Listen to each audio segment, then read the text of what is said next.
Madame, Monsieur, bonjour, bonsoir, bienvenue. Voici Hard Info Haïti Actualité. Ralph décrypte l'info pour ce lundi 23 mars 2026. C'est une collaboration de Alternance Média, Téléspirale et Cimédia Lab. Comme vous pouvez le constater, nous sommes ici au château de Versailles pour vous apporter le Hard Info d'aujourd'hui. Vous pouvez aussi le constater, il y a énormément de monde ici. Nous allons vous faire visiter, mais en attendant, place à l'information. Haïti Justice, reprise des audiences au tribunal de Port-au-Prince. Les activités judiciaires reprennent progressivement au tribunal de première instance de Port-au-Prince après plusieurs mois de paralysie liée à la grève des parquetiers. Sous impulsion du doyen Bernard Saint-Ville, les assises correctionnelles se tiennent désormais quotidiennement avec 2 dossiers traités par jour. Une reprise qui vise à résorber un important arriéré judiciaire accumulé durant la période de blocage. Dans ce contexte, les autorités judiciaires prévoient également la reprise imminente des audiences criminelles sans assistance de jury avec l'aménagement en cours d'une salle dédiée. Cette relance intervient dans un calendrier contraint, les travaux judiciaires devant s'achever fin juillet. En parallèle, certaines affaires comme celle de Claude Saint-Jean, poursuivi pour escroquerie, illustrent la pression sur le système judiciaire, confronté à une demande accrue de traitement des dossiers dans le système judiciaire haïtien. Haïti Sécurité, libération d'un prêtre, inquiétude pour un juge toujours entre les mains des ravisseurs. Le père Jean-Robert, lui, enlevé début février, a été libéré d'après le prêtre Macari Siméon, porte-parole de l'archevêché de Port-au-Prince, suscitant un soulagement au sein de la communauté religieuse en Haïti. Cette libération intervient dans un contexte où les enlèvements restent fréquents, notamment dans la zone de Port-au-Prince, où les groupes armés continuent d'imposer leurs lois dans la capitale. Cependant, la situation demeure préoccupante pour un juge, Jean-Frédéric Bénèche, toujours retenu en captivité 2 mois après son enlèvement. Les associations de magistrats dénoncent une insécurité persistante visant les acteurs judiciaires. Plusieurs autres victimes, dont un avocat, restent également séquestrées malgré le paiement de rançons, révélant l'inefficacité des mécanismes actuels de réponse à ces crimes des gangs dans le pays. Nous restons, mesdames, messieurs, en Haïti pour parler justice. L'ex-sénateur Rony Célestin convoqué par la DCPJ. L'ancien sénateur Rony Célestin est convoqué par la direction centrale de la police judiciaire dans le cadre d'une enquête dont les contours restent flous. Cette audition s'inscrit dans un contexte de relance des dossiers impliquant des personnalités publiques soupçonnées de corruption, déjà visées par des sanctions internationales et des rapports de l'ULCC pour enrichissement illicite présumé.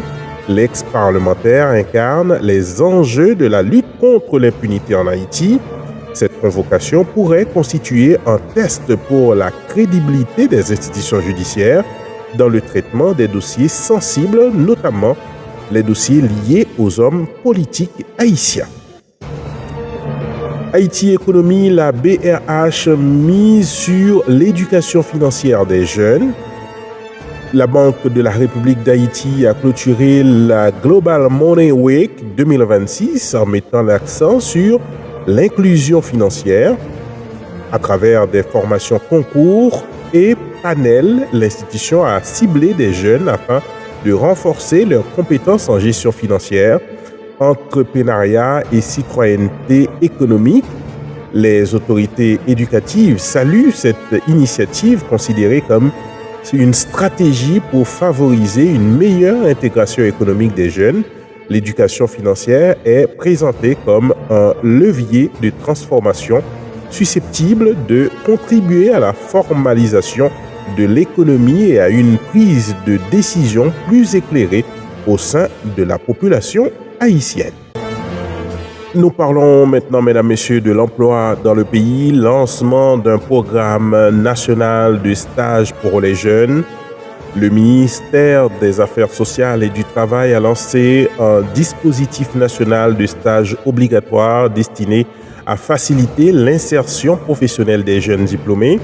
Ce programme vise à répondre à un taux de chômage particulièrement élevé en Haïti, notamment chez les jeunes de 15 à 24 ans, estimé à plus de 37%.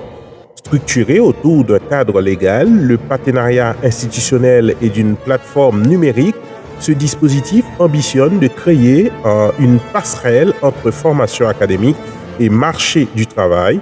À terme, plus de 20 000 jeunes pourraient en bénéficier avec une première phase pilote déjà engagée dans plusieurs institutions publiques dans tout le pays.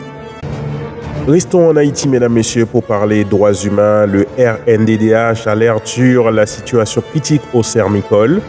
Le Réseau national de défense des droits humains tire la sonnette d'alarme sur les conditions de détention au Sermicole, dénonçant une situation jugée inhumaine.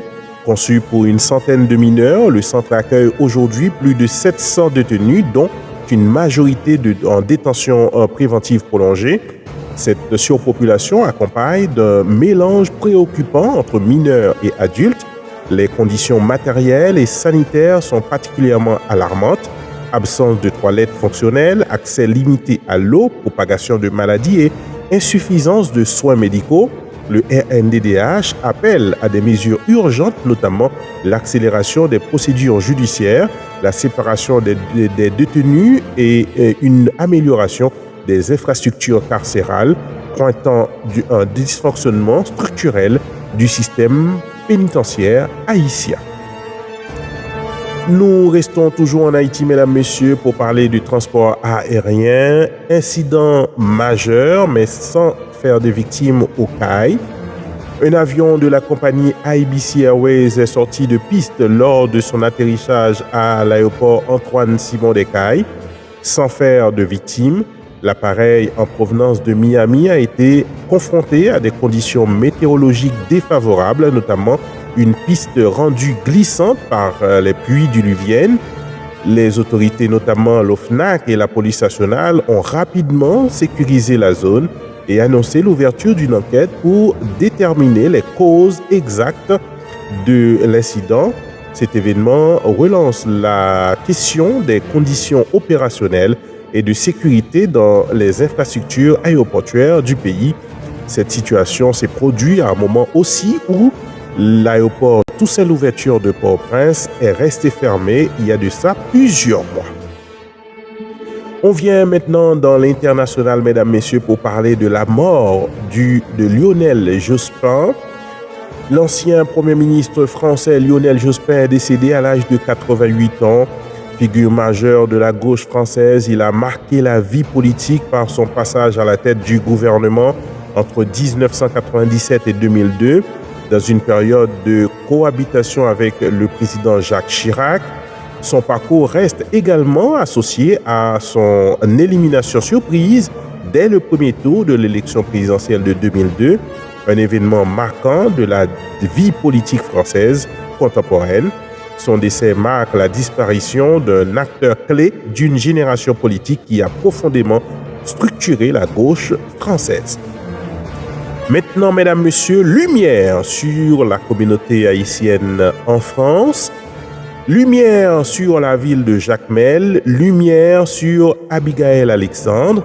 Pour parler société, mesdames, messieurs, une haïtienne en finale du concours Eloquentia.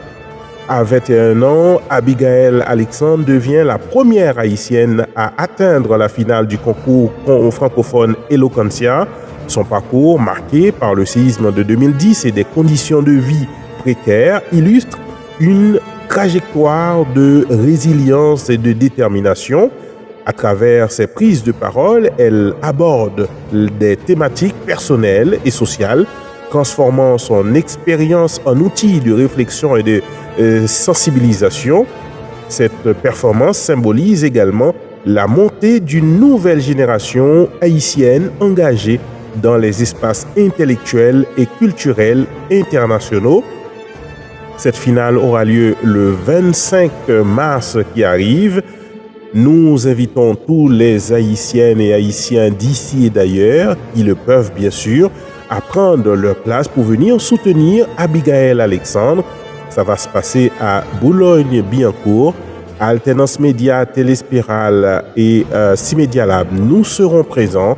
Nous vous invitons à prendre part pour encourager notre haïtienne qui nous représente à ce concours Eloquentia ici à Paris.